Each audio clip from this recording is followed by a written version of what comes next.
शुभ नाम के हो? हजुर कहाँबाट आउनुभयो? कति क्लासमा पढ्नुहुन्छ नानी? मेरो नाम अन्जु आङदेम्बे लिम्बू हो।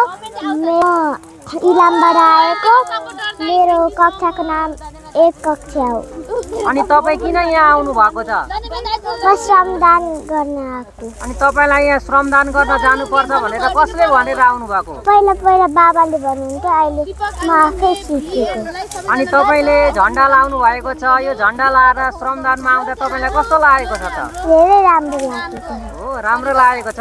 अनि तपाईँ चाहिँ योभन्दा अघि पनि श्रमदानमा जानु भएको थियो? योभन्दा अघि त म गएको थिइनँ।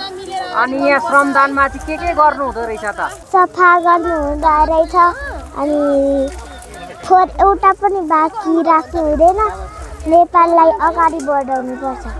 अनि तपाईँको स्कुलमा पनि यसरी श्रम गर्नुहुन्छ कि हुन्न? के छ त? श्रम गर्नुहुन्छ। अनि तपाईँलाई यो ठाउँमा आउँदा कस्तो लाग्छ? धेरै राम्रो लाग्छ। राम्रो लाग्छ। अनि तपाईँ भोलि पर्सि ठुलो भएर के बन्ने त? युट्युबर बन्ने? अनि तपाईँलाई युट्युबर बन्न चाहिँ कसरी प्रेरणा, कसले भनेर युट्युबर बन्ने कि आफूलाई मन लागेर? म आफै मन लागेर सोचेको।